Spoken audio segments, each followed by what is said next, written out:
Uma das atividades que eu mais gosto de fazer, às vezes, é denunciar a idade das pessoas, voluntariamente ou involuntariamente. E eu gostaria de colocar uma imagenzinha aqui, que eu acho que vai denunciar a imagem de muitos de vocês. Possivelmente alguns vão ficar com um sorriso nostálgico no rosto, se lembrando dos momentos em que tiveram contato com isso que vai aparecer aqui atrás.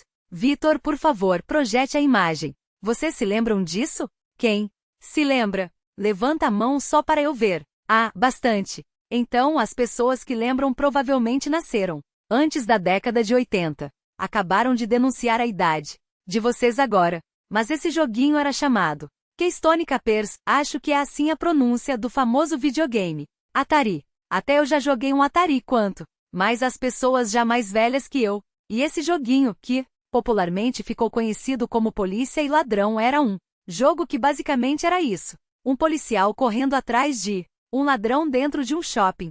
Então esse era o joguinho, você era o policialzinho, você tinha que desviar dos obstáculos e você ficava numa perseguição policial frenética que deixaria qualquer polícia a 24 horas com inveja.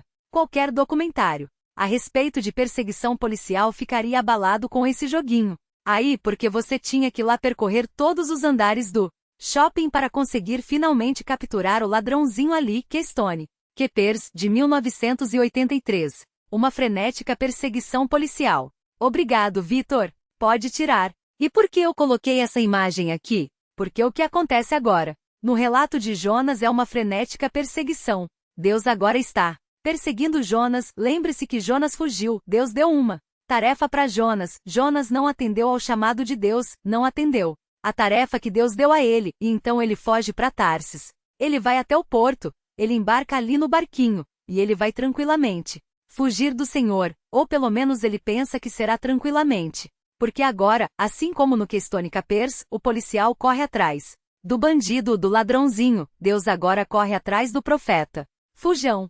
Então você já pode até imaginar o joguinho do Atari. Lá tudo caminhando ali, tudo acontecendo em torno do profeta Jonas, para que Jonas fosse perseguido aqui pelo próprio Deus. Deus está agora perseguindo Jonas num ritmo frenético. É o que Stoney Kepler diz da vida real. E Deus, nessa perseguição, começa a mexer céus e terra, mar, tudo que está ali à disposição para que Jonas cumpra o propósito para o qual Deus o chamou. Então, por isso nós falamos que é algo frenético, é algo muito rápido, que acontece aqui nessa narrativa. Mas o que chama nossa atenção? Nos versículos 4 até o versículo 16, essa segunda parte do capítulo 1 de Jonas, o que mais chama nossa atenção talvez seja como Jonas é um camarada cara de pau. Jonas é muito atrevido.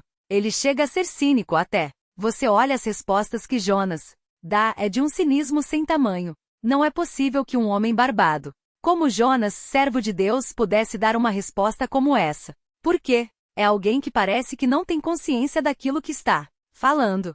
Porque o que acontece aqui é que Jonas demonstra estar com a sua consciência cauterizada. Jonas tem uma consciência cauterizada, ou seja, uma consciência insensível a Deus. Uma mente insensível a Deus cuja desobediência já não incomoda mais.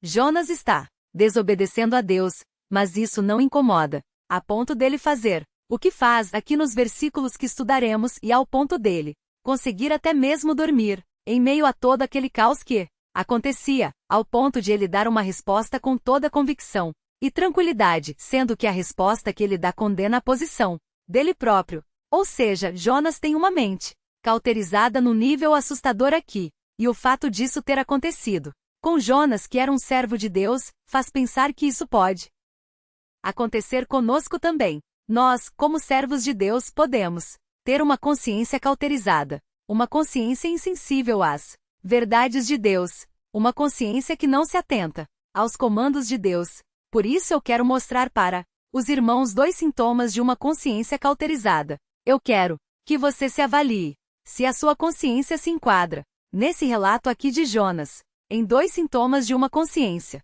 cauterizada, uma consciência que não ouve mais a voz de Deus. Ou melhor, se ouve a voz de Deus, simplesmente ignora, não faz diferença nenhuma. Isso não perturba, não incomoda.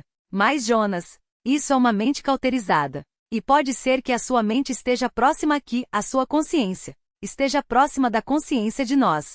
Vamos ver então esses 2 sintomas. Me acompanhem aí. O primeiro sintoma está nos versículos 4 a 5 e diz respeito a uma falsa paz. O primeiro sintoma de uma consciência cauterizada é uma paz falsa. E o segundo sintoma de uma consciência cauterizada está nos versículos 6 a 10. Diz respeito a uma piedade incoerente.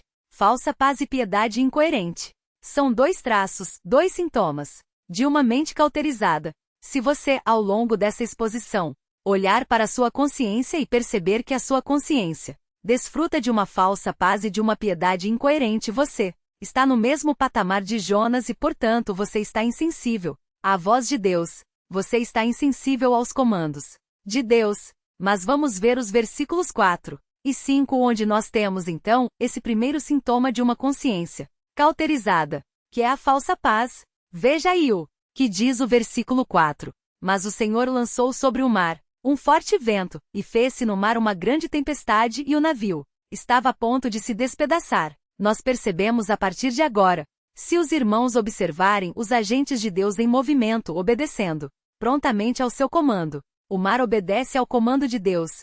As sortes lançadas aqui obedecem ao comando de Deus, os marinheiros obedecem ao comando de Deus, o peixe obedece ao comando de Deus. Se vocês caminharem ao longo da narrativa, nos outros capítulos, os irmãos verão que os ninivitas obedecem ao comando de Deus, que a planta obedece ao comando de Deus, que o verme obedece ao comando de Deus, mas o único que não obedece ao comando de Deus é Jonas. Mas nós vemos aqui Deus movendo o mar, movendo seus agentes de perseguição. Nesse grande Keystone Capers da vida real, nós vemos Deus movendo seus agentes para encurralar Jonas. Parece que o funil vai ficando cada vez mais apertado e Jonas não tem para onde correr. Jonas fica num canto sem saída.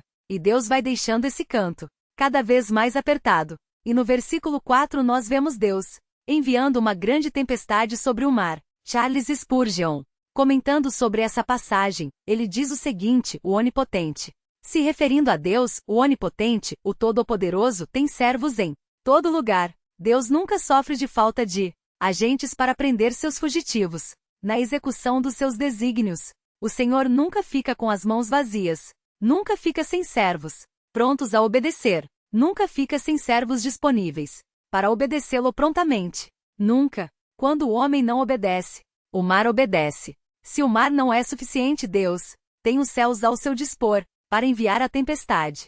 Se, ainda assim, a tempestade não é suficiente, Deus tem os anjos prontos a obedecê-lo. Deus sempre tem agentes. Não porque ele precisa, mas porque ele escolhe, na sua relação com a criação, a executar os seus planos por meio de agentes. Jonas era o agente que deveria levar a palavra a Nínive, mas Jonas se recusa a isso. Jonas foge. Então Deus manda o mar obedece. Os céus fecham, os céus obedecem. E tudo vai caminhando aqui para essa perseguição de Jonas. E como eu disse, tudo e todos obedecem a Deus, menos Jonas. Isso por si só ensina para nós uma preciosa lição de amartiologia, ou seja, a doutrina a respeito do pecado. Essa rebeldia de Jonas, em contraste com a obediência de todo o resto dos personagens do livro, mostra para nós que, quando o pecado adentrou a humanidade, tornou o homem alguém completamente desobediente e ignorante. Não é inteligente a desobediência de Jonas. Não faz sentido a desobediência de Jonas. E o contraste aqui mostra que Jonas é mais desobediente do que coisas. Alguém é mais desobediente do que objetos. O mar não tem vida por si só. Uma planta não tem vida por si só. Um verme não é um ser pensante ali com consciência que fica pensando e lucubrando ali. Quem sou eu? Qual o meu propósito? Não é isso. Mas Jonas é alguém assim e não obedece a Deus. É o único camarada do livro inteiro que não obedece a Deus. Enquanto que diante do Senhor, o homem deveria prestar pronta obediência, estar pronto a obedecer a Deus. Nós vemos que não é o que acontece aqui. Vejam alguns textos comigo. Vejam como esse contraste ao longo da Escritura é grande. Vejam comigo o Salmo 103. Abram rapidamente comigo no Salmo 103. Vamos ver alguns textos que mostram essa pronta obediência da criação, mas a rebeldia do homem. Vejam aí o Salmo 103, versículos 19 e 20. Vejam o que diz. Versículos 19 e 20 do Salmo 103. Vejam só. Veja que os anjos obedecem prontamente a Deus. Salmo 103. Nos céus estabeleceu o Senhor o seu trono e o seu reino domina sobre tudo. Bendizei ao Senhor todos os seus anjos, valorosos em poder, que executais as suas ordens e lhe obedeceis a palavra. Deus manda e os anjos cumprem e obedecem. Não fogem como Jonas fugiu, obedecem. Vejam, virem um pouco as páginas da sua Bíblia para o Salmo 29. Vejam no Salmo 29 como a própria natureza treme diante da voz de Deus, algo que Jonas não faz. Vejam lá, Salmo 29, vejam o que diz Salmo 29, versículo 3. Vejam o contraste com Jonas, o profeta fujão. Os anjos obedecem à natureza. Treme diante de Deus. Olha lá, Salmo 29, versículo 3. Ouve-se a voz do Senhor sobre as águas. Troveja o Deus da glória. O Senhor está sobre as muitas águas. A voz do Senhor é poderosa. A voz do Senhor é cheia de majestade. A voz do Senhor quebra os cedros. Sim, o Senhor despedaça os cedros do Líbano. Ele os faz saltar, como um bezerro, o Líbano e o Sirião como bois selvagens. A voz do Senhor despede chamas de fogo. A voz do Senhor faz tremer o deserto. O Senhor faz tremer o deserto de Cádiz. A voz do Senhor faz dar cria as corças e desnuda os bosques. E no seu templo tudo diz glória. O Senhor preside aos dilúvios. Como rei, o Senhor presidirá para sempre. A natureza treme diante de Deus. E para a natureza, para a criação, não existe outra opção, senão obedecer aquilo que Deus ordena. Vejam também o livro de Jó. Vamos caminhar um pouco nos livros poéticos que mostram isso com muita propriedade. Jó, capítulo 38. Veja o que diz Jó, capítulo 38. Os anjos obedecem a Deus. A natureza treme diante de Deus. E Jó fala que os relâmpagos obedecem a Deus. Veja aqui Jó 38, versículos 34 e 35. Jó, capítulo 38. Podes levantar a tua voz até as nuvens, para que a abundância das águas te cubra? Ou ordenarás aos relâmpagos que saiam e te digam, eis-nos aqui? Ou seja, quando Deus fala, enviarei uma tempestade sobre a terra, os relâmpagos já se prontificam. O exército dos relâmpagos de Deus está pronto para obedecer às ordens do Senhor. Mas Jonas, não. Os anjos obedecem. A natureza treme. Os relâmpagos obedecem. E vejam, Isaías 6. Veja que curioso o que acontece. Em Isaías capítulo 6. Isaías capítulo 6. Olha o que diz o versículo. Mas especialmente o 4. Veja aí. Isaías 6. No ano da morte do rei Uzias, eu vi o Senhor assentado sobre um alto e sublime trono, e as abas de suas vestes enchiam o templo. Serafins estavam por cima dele. Cada um tinha 6 asas, com 2 cobria o rosto, com 2 cobria os seus pés e com 2 voava, e clamavam uns para os outros, dizendo: Santo, Santo, Santo é o Senhor dos exércitos. Toda a terra está cheia da sua glória. Versículo 4. As bases do limiar tremeram à voz do que clamava, e a casa se encheu de fumaça. Os batentes das portas tremem diante de Deus. Aquilo que nós nem damos tanta importância, mas que está ali, aquilo diante de Deus Todo-Poderoso, treme. O versículo 4 fala: as bases do limiar se moveram ou tremeram diante da voz de Deus. Os anjos obedecem. A natureza treme. Os relâmpagos obedecem. Os batentes da porta se chacoalham diante de Deus. Mas o homem não. Veja mais um texto comigo. Isaías, capítulo 1. Vire aí um pouquinho a sua Bíblia. Veja como é a palavra de Deus dirigida ao povo rebelde por meio do profeta Isaías. Veja como esse contraste é grande. E é o mesmo contraste presente no livro de Jonas. Tudo e todos obedecem menos Jonas. Veja Isaías 1, versículo 2. Ouvir os céus, isso é o próprio Deus falando. Ouvir os céus e dar ouvidos à terra, porque o Senhor é quem fala. Criei filhos e os engrandeci, mas eles estão revoltados contra mim. Veja agora o contraste que Isaías faz. O boi conhece o seu possuidor, e o jumento o dono da sua manjedoura, mas Israel não tem conhecimento. O meu povo não entende. Nós somos mais rebeldes. Nós somos mais ignorantes do que um boi, e do que um jumento. Isso aqui não é figurado, é literal. Nós não entendemos de quem vem o nosso sustento. Nós não entendemos que estamos diante do Deus Todo-Poderoso, diante de quem os batentes da porta tremem. Nós não entendemos. Isso, nós somos rebeldes. Jonas é rebelde. E a desobediência de Jonas é um exemplo da nossa desobediência também. Enquanto toda a criação exulta diante de Deus, enquanto toda a criação se prostra diante de Deus com reverência, com temor, nós, a glória da criação, a coroa da criação, não fazemos isso por conta do nosso pecado. E esse é um quadro terrível que é expresso aqui, que é ilustrado na vida de Jonas. E a pergunta é: como nós podemos então reverter esse quadro? Como nós podemos reverter esse quadro de rebeldia?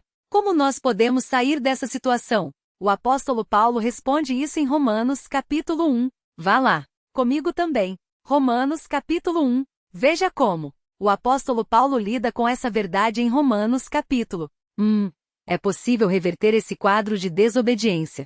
Como Paulo diz isso em Romanos capítulo 1, no versículo 5. Romanos 1, 5 diz assim: Jesus Cristo nosso Senhor, por intermédio de quem viemos a receber graça e apostolado por amor de seu nome, para a obediência por fé entre todos os gentios. Talvez na sua versão isso esteja mais claro, mas o que Paulo está falando aí é que ele recebeu do próprio Senhor a graça e o ministério apostólico para que os gentios, por meio da fé, pudessem exercer obediência a Deus. Como alguém pode exercer obediência a Deus então?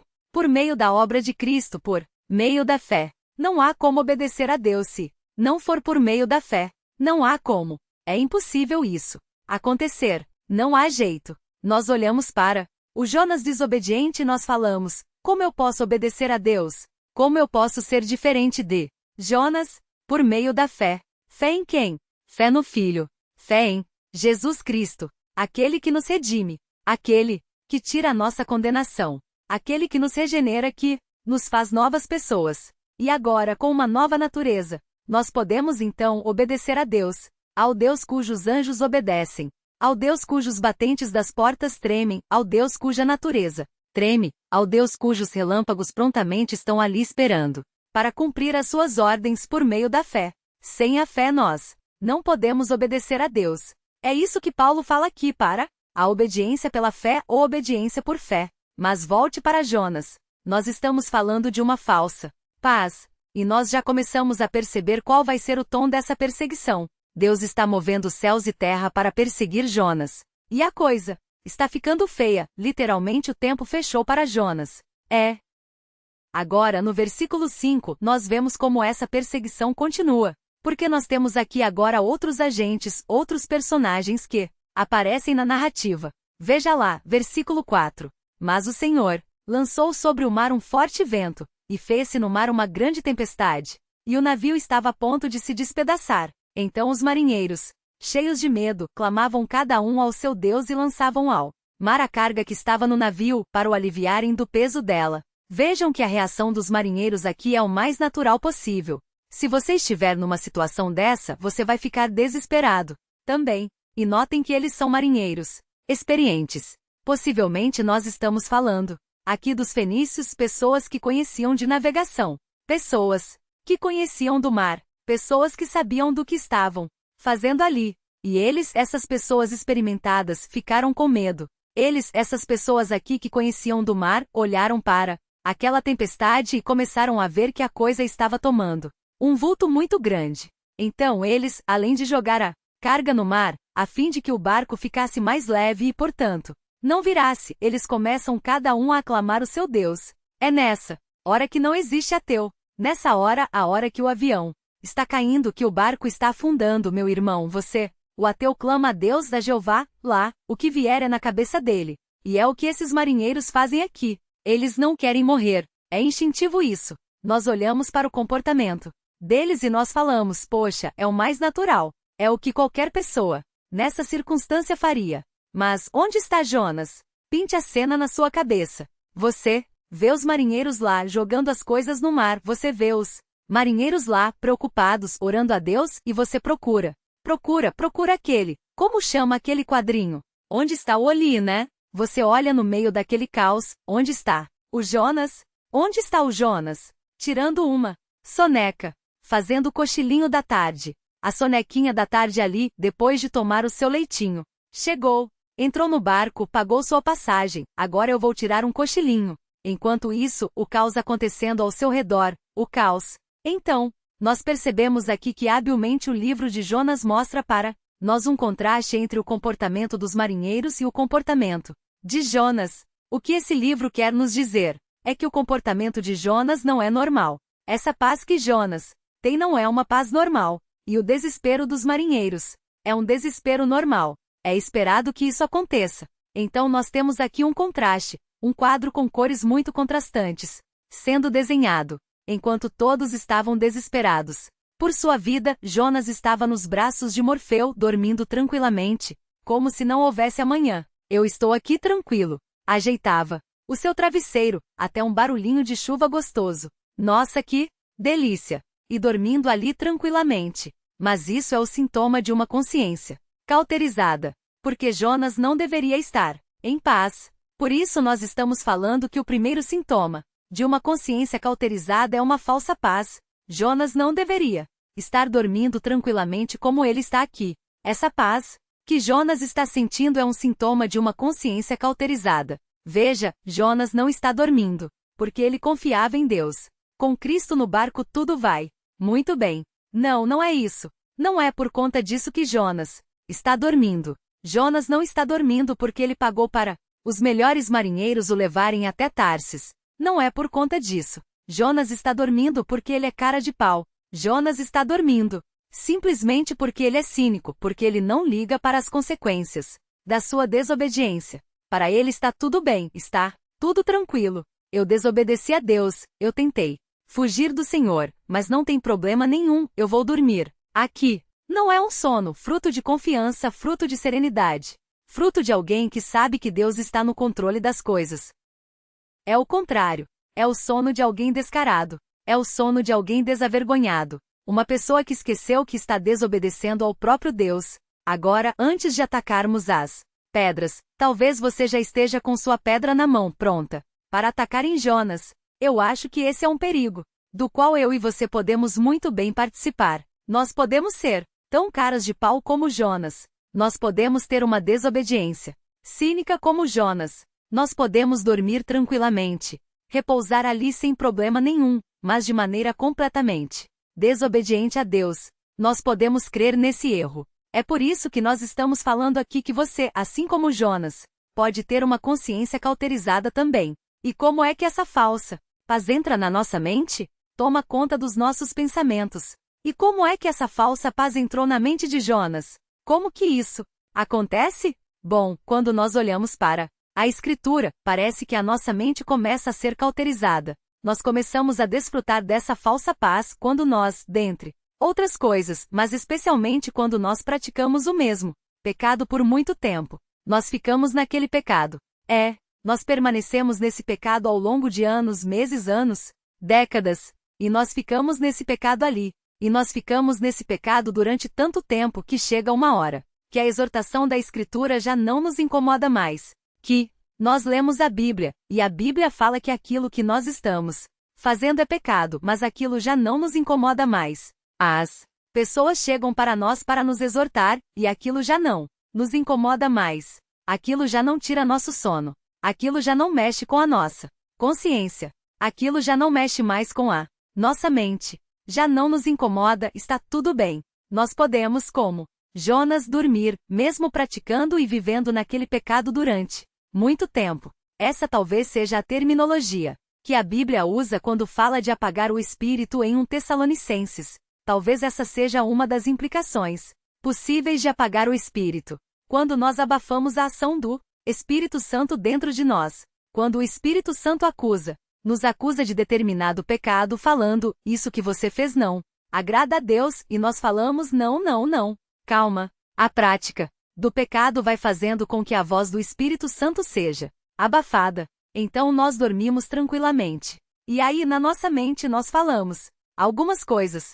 Veja se você se identifica com algumas dessas frases aqui. Veja só, você fala para uma pessoa que já está em pecado e é um pecado público e essa pessoa está lá e você vai exortá-la. E ela fala assim, olha, não há nenhum problema na minha vida com Deus. Está tudo muito tranquilo. Aliás, nunca esteve melhor a minha vida com Deus.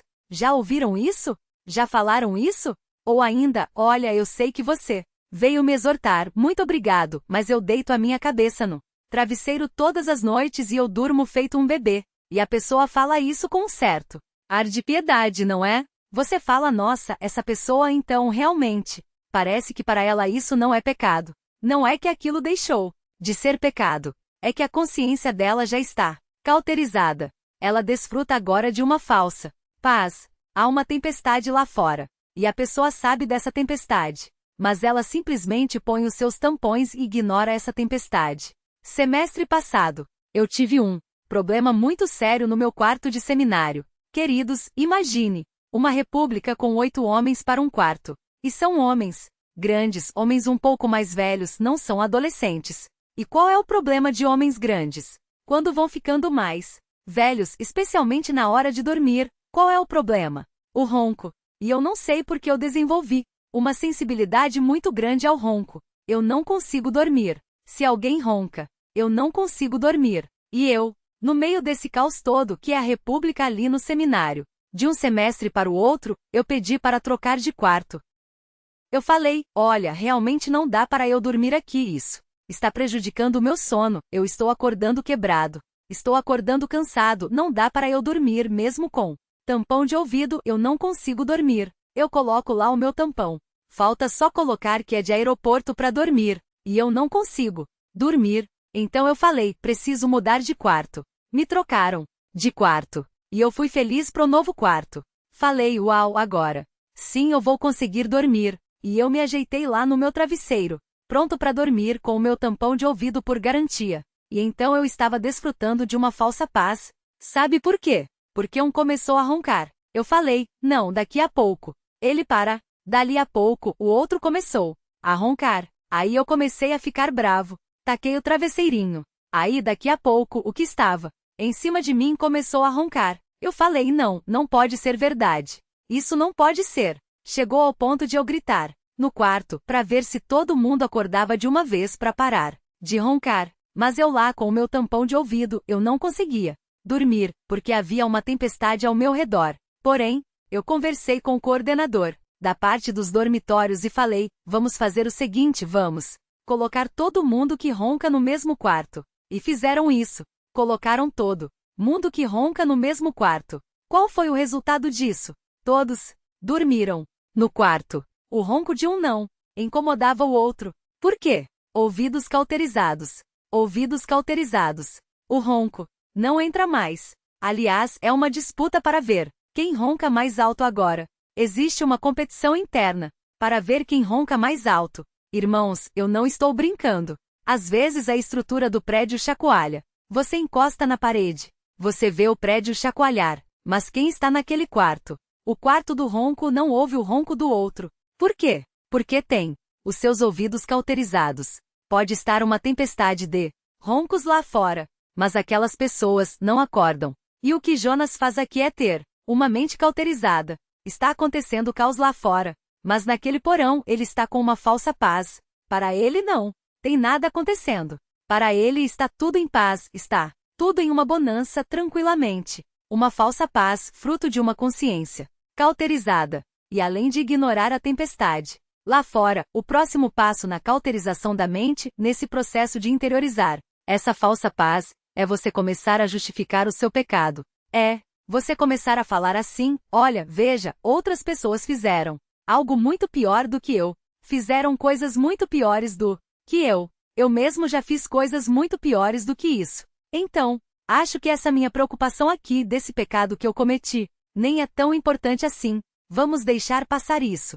Falsa paz. Mas pela graça de Deus nós, os crentes, podemos desfrutar de uma verdadeira paz, não uma falsa paz que ignora os efeitos do pecado ou as consequências do pecado, como que Jonas está fazendo aqui. Nós não precisamos dos tampões de ouvido para ter paz. Nós não precisamos ficar competindo ali, ignorar o que está acontecendo ao nosso redor, com as nossas mentes cauterizadas para ter paz. Os crentes podem ter uma paz verdadeira. Como? Como ter uma paz verdadeira? O João 1,9 fala se confessarmos os nossos pecados. Ele é fiel e justo para nos perdoar os pecados e nos purificar de toda injustiça. Essa é a verdadeira paz, a paz do perdão de Deus. Eu não Deito e durmo como Jonas com a minha consciência cauterizada. Eu deito e durmo como alguém que foi perdoado por Deus. Alguém que está agora em um relacionamento de amizade com Deus que não é mais inimigo de Deus. Avalie o seu sono, literalmente. Você tem dormido bem porque desfruta de uma falsa paz? Ou você tem dormido bem porque desfruta do perdão que Deus dá? Esta é a verdadeira paz. Você está dormindo como Jonas? Ou você está dormindo como alguém perdoado por Deus? Como tem sido o seu sono? Literalmente, mas figuradamente. Também, como têm sido os seus dias? Você tem pensado em alguma coisa e ignorado? Falaram não, isso daqui não é nada. Você tem desfrutado de uma falsa paz? Ou tem desfrutado da verdadeira paz que Jesus Cristo proporciona por meio do seu sangue? Então, este é o primeiro sintoma de uma mente cauterizada. O primeiro sintoma de uma consciência cauterizada é a falsa paz. Mas o texto continua, e a perseguição frenética está a mil. Veja como continua aí, agora. Nós falaremos de uma piedade incoerente nos versículos 6 a 10. Veja aí comigo o versículo 6. Chegou-se a ele, Jonas está dormindo então.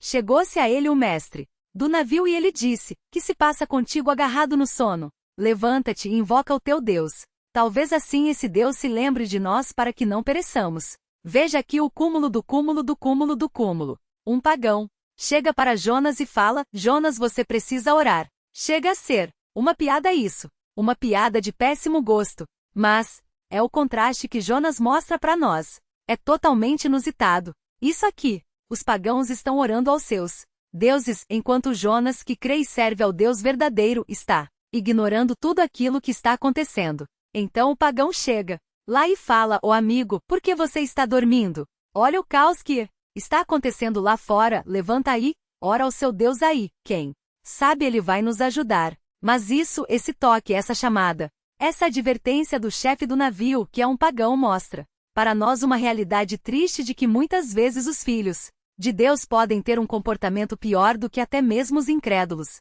E essa é uma verdade triste que nós percebemos ser verdadeira na Escritura, ser real na Escritura. Muitas vezes nós vemos que o que é esperado dos filhos de Deus não está lá, enquanto que um pagão, um incrédulo, tem um comportamento mais próximo da boa moral, da realidade, até de algum tipo de espiritualidade, do que os servos de Deus. Nós percebemos isso, por exemplo, em 1 Coríntios capítulo 5, quando Paulo fala: olha, o que está acontecendo no meio de vocês é uma imoralidade sem tamanho, imoralidade tal que nem mesmo em meio aos incrédulos isso existe. Ou seja, os incrédulos repreenderiam o que vocês estão fazendo. Os incrédulos julgariam vocês mal pelo que vocês estão fazendo. Mas os servos de Deus estavam com as suas mentes cauterizadas. E Paulo fala: vocês ainda se orgulham disso. É muita cauterização. É uma piedade incoerente. Por quê? Nós esperamos que o servo de Deus tenha determinadas posturas. Aqui nós esperávamos que o servo de Deus obedecesse em primeiro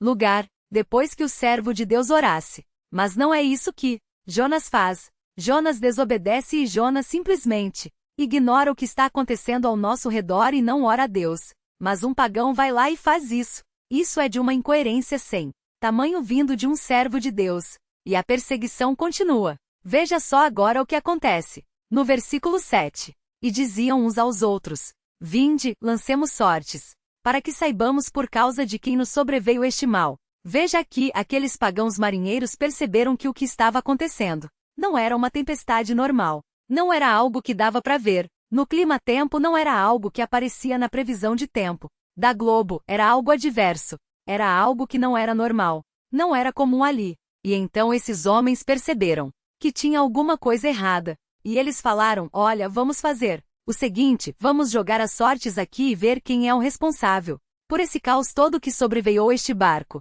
Então eles lançam sortes. As sortes nós vemos tanto no Antigo Testamento como também no livro de Atos, era um método pelo qual as pessoas, especialmente o povo de Deus, tentava descobrir qual era a vontade de Deus para determinadas situações, determinadas decisões. Nós vemos isso acontecendo no Antigo Testamento e no livro de Atos nós vemos isso acontecendo pela última vez na escolha de Matias, quando os apóstolos lançam sortes para que o próprio Deus a determine qual deve ser o apóstolo que tomará o lugar de Judas. E essa é a última vez em que Esse costume aqui é aplicado, porque a partir daquele momento, o Espírito Santo habitaria nos crentes e, portanto, nós teríamos tudo o que precisamos para tomar as decisões de acordo com a vontade de Deus. Mas aqui isso não aconteceu ainda. Então os marinheiros aqui, talvez por conhecerem esse hábito, ou talvez pelo contato que tinham com Israel, ou talvez por ser um hábito cultural em comum,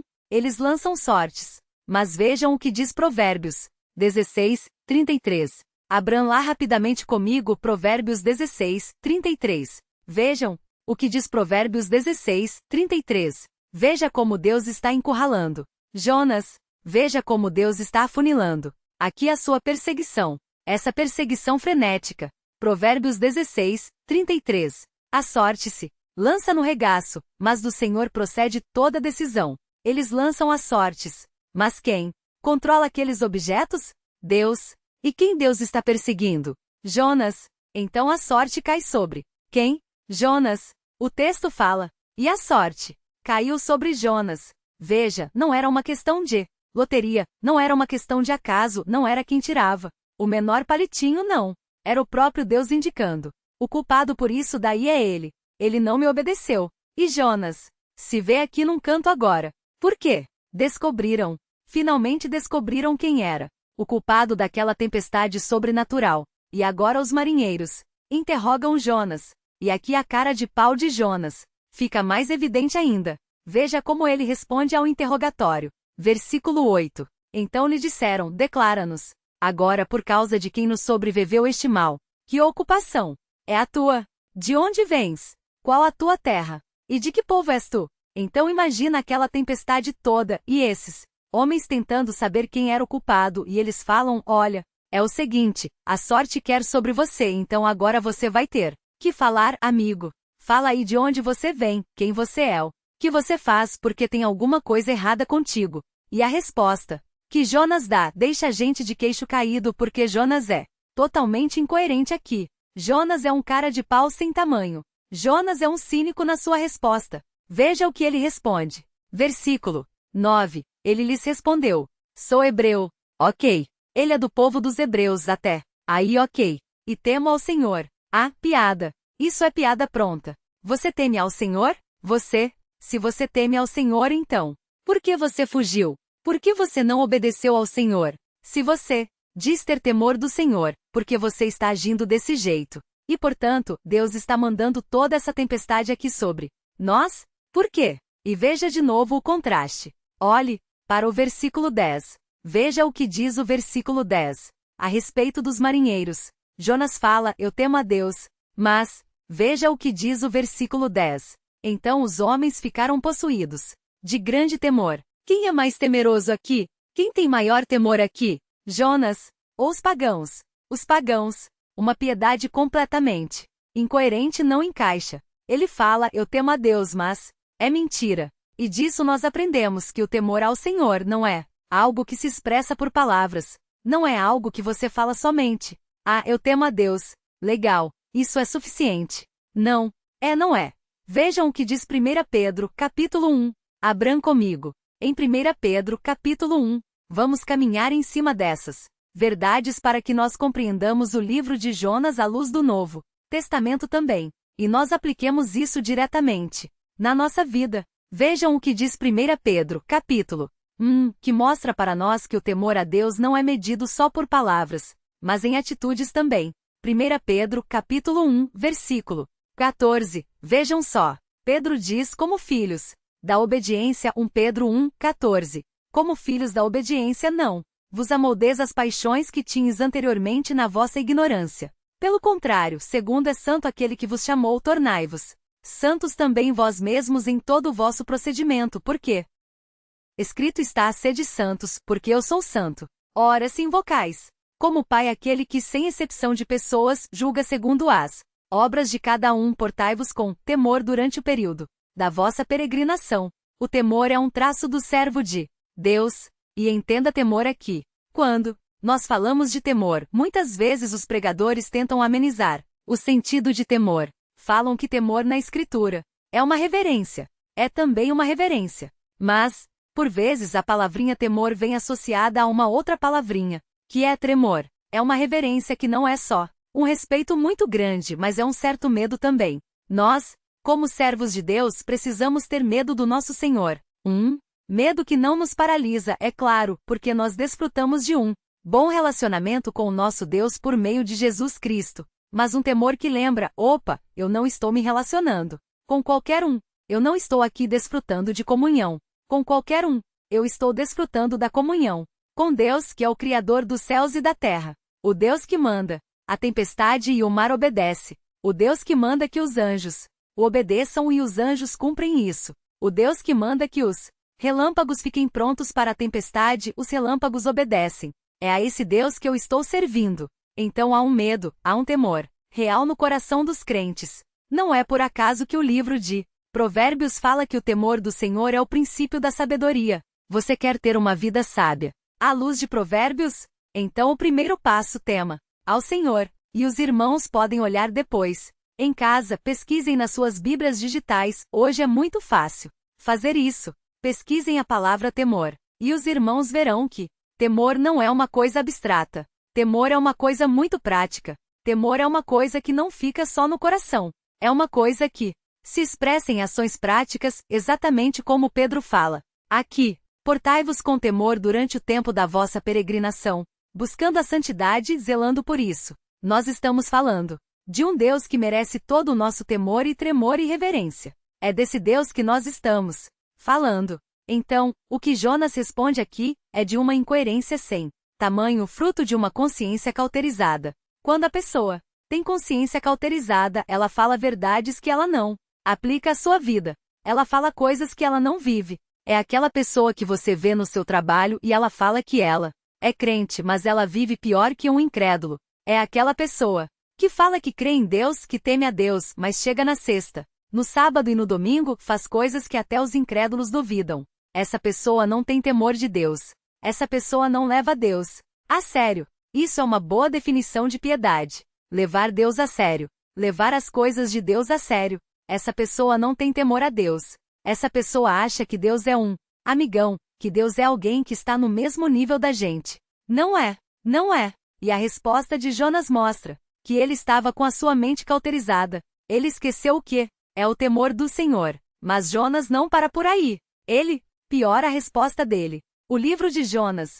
Jonas vai ladeira abaixo, literalmente. Começa com a palavra do Senhor vindo a Jonas, Jonas fugindo, descendo para uma cidade depois, descendo para o navio, descendo para o fundo do mar, e as palavras de Jonas vão acompanhando esse gráfico descendente, vão acompanhando isso. Vejam o que diz a segunda parte do versículo 9. Jonas respondeu: sou hebreu e tema ao Senhor, o Deus do céu que fez o mar e a terra. Pergunta: Jonas estava tentando fugir por qual meio? Opção A: ferrovias. Opção B: balão. Opção C: carro. Ou opção D: hidrovias. Por onde Jonas estava tentando fugir? Hidrovias, pelo mar. E como ele abre aqui a descrição que ele faz do seu Deus, o Deus do céu que fez o Jonas, por favor, né? Eu esperava mais de você. Uma incoerência dessa. Se você quer fugir de Deus, imagina os marinheiros perplexos com o boque aberto ali. Peraí, o que você acabou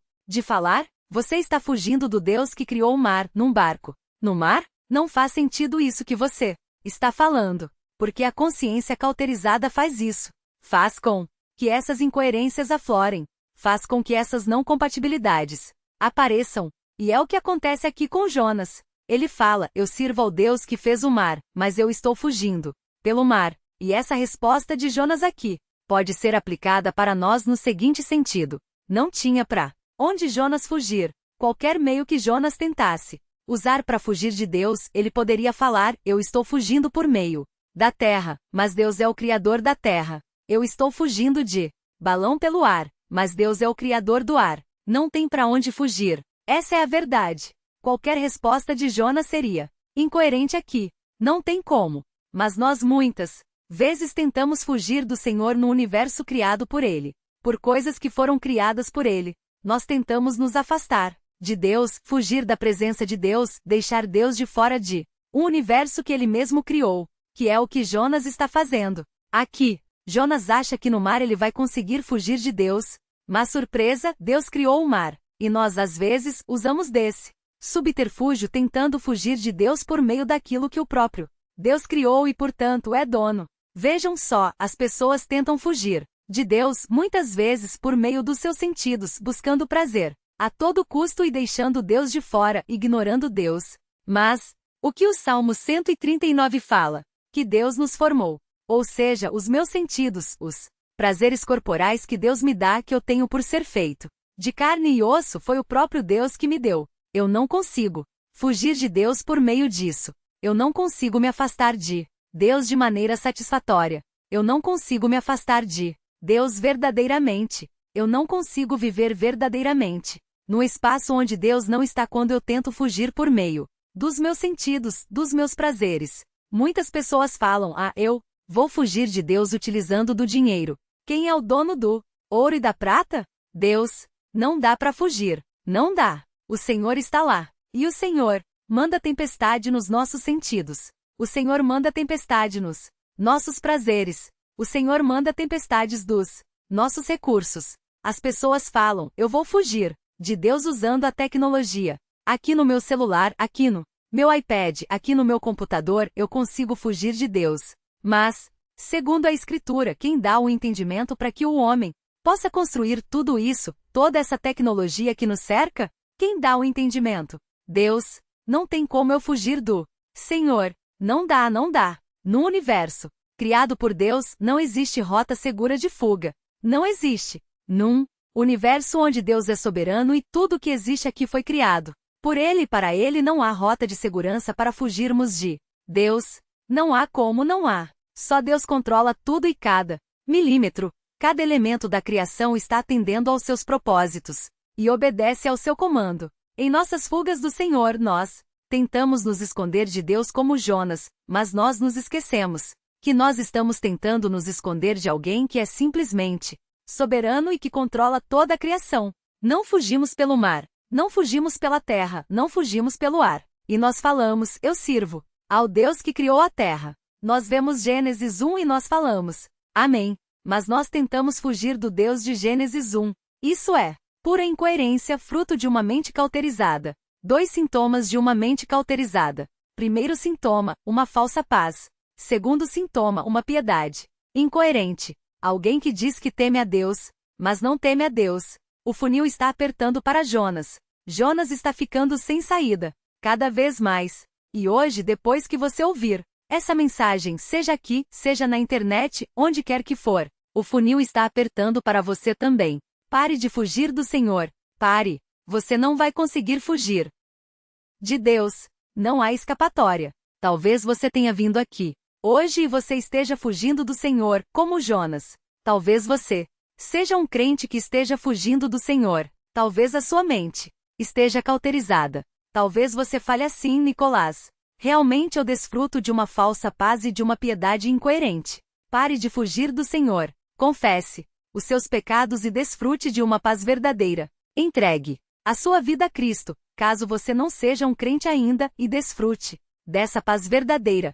Não durma no porão do barco que vai para Tarsis. Durma nos braços do Deus Todo-Poderoso, que nos concede o perdão por meio de Jesus Cristo. Abrace isso, abrace o Evangelho e pare de fugir do Senhor. Abandone a sua mente cauterizada. Não seja como Jonas, pelo menos. Não até nesse momento da narrativa. Seja como alguém que está atento à voz do Senhor, com ouvidos abertos, pronto a se arrepender e a retornar a Ele.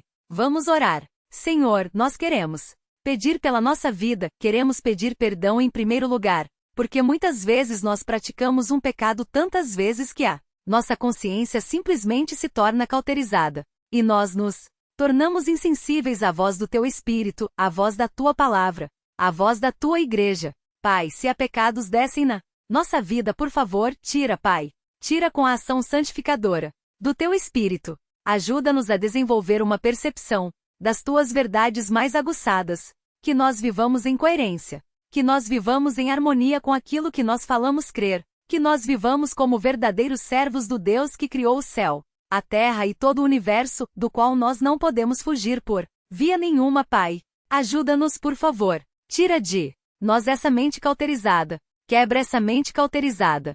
Quebra a pedra dos nossos corações, por meio da ação do Teu Espírito. E dá-nos, Pai, um coração pulsante pela Tua palavra. Um coração que atende ao seu chamado. Um coração que obedece prontamente ao Senhor, Pai. Que nós sejamos pessoas, Pai, que como os relâmpagos obedecem prontamente ao Senhor. Que diante do Senhor, como os batentes das portas, nós tremamos também. Que assim como a natureza faz, os desertos fazem, nós tenhamos reverência diante da sua voz. Que nós estejamos prontos a cumprir os seus desígnios, Pai. Exatamente como os anjos fazem. Que nós não sejamos como Jonas, Pai, porque o Senhor é implacável na busca dos seus servos. E o Senhor será implacável na busca por nós também. Nós somos gratos por isso, mas pedimos que o Senhor impeça que nós cheguemos, Pai, ao nível da mente cauterizada de Jonas. Livra-nos disso, por favor. Perdoa os nossos pecados e obrigado pela certeza de que nós podemos, sim, desfrutar de uma paz verdadeira na obra de Jesus Cristo. E é isso que nós oramos agradecidos, em nome de Jesus. Amém.